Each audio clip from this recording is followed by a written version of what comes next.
अस्सलाम वालेकुम। ये देखें लकड़ियाँ कैसी लग रही है। इन लकड़ियों से बनेगा मेरा बेड का संदल।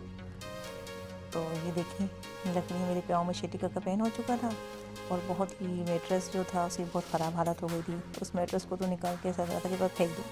तो अम्मी ने मशवरा दिया कि ऐसा करो कि सख्त चीज़ है, आप ऐसा करो कि संदल बना लो बेड की तरह, ताकि जान भी छूट जाएगी उठने बैठने से जो तकलीफ़ हो रही है उससे, और ये कि आपको सुकून भी मिलेगा। फिर हमने मंगवाई लकड़ियाँ और जैसे ही मेट्रेस उठाया है इतनी गंदगी, देखें कि कितनी गंदगी से लग रहा है कि पूरे साल से झाड़ू नहीं दी मैंने, हालांकि डेली झाड़ू देती हूँ। देखें क्या क्या कचरा निकला है, रेपर्स, पेन्स, कैलकुलेटर, तोबा, बच्चों की बॉल, और ये देखें कचरा से गुस्सा आ रहा था। और एक ख़जाना, इसमें मुझे ख़जाना मिला। ये क्या मिला मुझे, देखें रिमोट कंट्रोल का कवर पीछे का 2 महीने से गायब था, ढूंढ ढूंढ के थक गए थे, पता नहीं कैसे बैठ के नीचे गिर गया।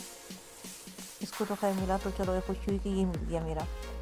उसके बाद सारा का सारा कचरा उठाया इतनी मुश्किल से, हाथ ही नहीं जाए नीचे। और भी सामान रखा हुआ था मेरे बेड के नीचे।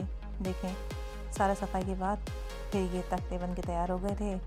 हमारे कारपेंटर उन्होंने बहुत ही सफाई से बनाया और उसको उसमें लगा दिया। इसको सेट करने के बाद अब काम सिर्फ यहीं पे ख़त्म नहीं हुआ और काम बढ़ गया। इसके बाद इसके ऊपर मैंने इसकी शीट रखी जो निकाली थी। शीट के बाद इसका मेट्रेस जो ख़राब हो चुका था इसके ऊपर सेट किया ताकि चुभे नहीं। इसको अच्छी तरीके करके इसके ऊपर सेट की। चादर, ओहो हालत हो गई थी चादर ठीक की। चादर करने के बाद सारे प्लोज वगैरह सेट किए। तोबा तोबा, घर के काम तो कभी ख़त्म ही नहीं होते हैं, इतने काम कि बंदा थक जाए। कभी कभी तो ढींट बन के खुद ही बैठना पड़ता है कि छोड़ दो कौन आ रहा है घर में। अब देखें ये तो हो गया था मोटा मोटा काम, अब रह गया छोटा छोटा काम। अब देखें ये सारी चादर उठाई क्योंकि सारी मिट्टी में भर चुकी थी।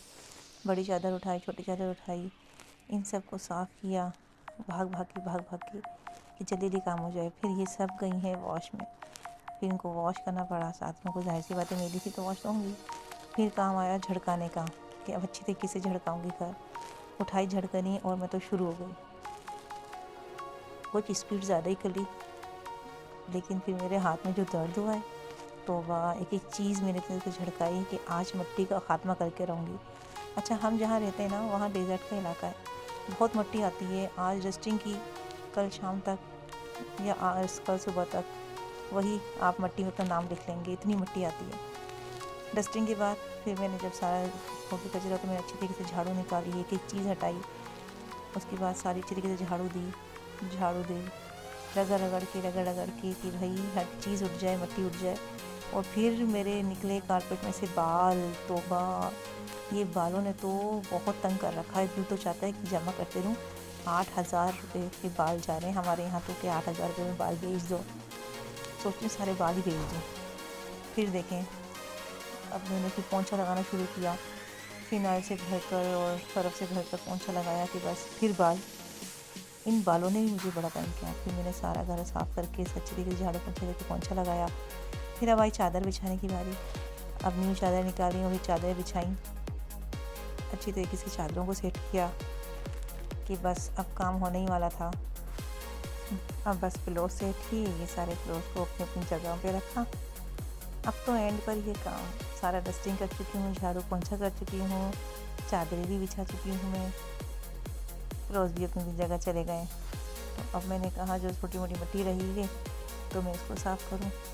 तो फिर मैंने दिया पेपर और अपनी ड्रेसिंग पे और कॉर्नर पे मैं शुरू हो गई डस्टिंग करना। इसको चमकाया। मैं मासी अगर होती तो मैं कितना कमा लेती। मैं तो ये सोच रही थी कि अगर मैं ऐसे घरों की मासी की सफाई करती तो वाह वाह हो जाती। घर की मुर्गी दाल बराबर होती है ना, क्या करें। ये देखिए मैंने सारा का सारा ये साफ़ किया और घर की मुर्गी दाल बराबर भरी होती है, लेकिन अपना महल तो अपना महल ही होता है चाहे छोटा हो। लेकिन ये मेरी छोटा सा दुनिया, छोटी सी महल अब हो गई है साफ़ सुथरी। देखें लेकिन अभी कोई भी घूमने नहीं आएगा, लेकिन जब ये ख़राब होगा तो उस टाइम कोई ना कोई लाजमी आएगा, ये तो बात पक्की है भाई।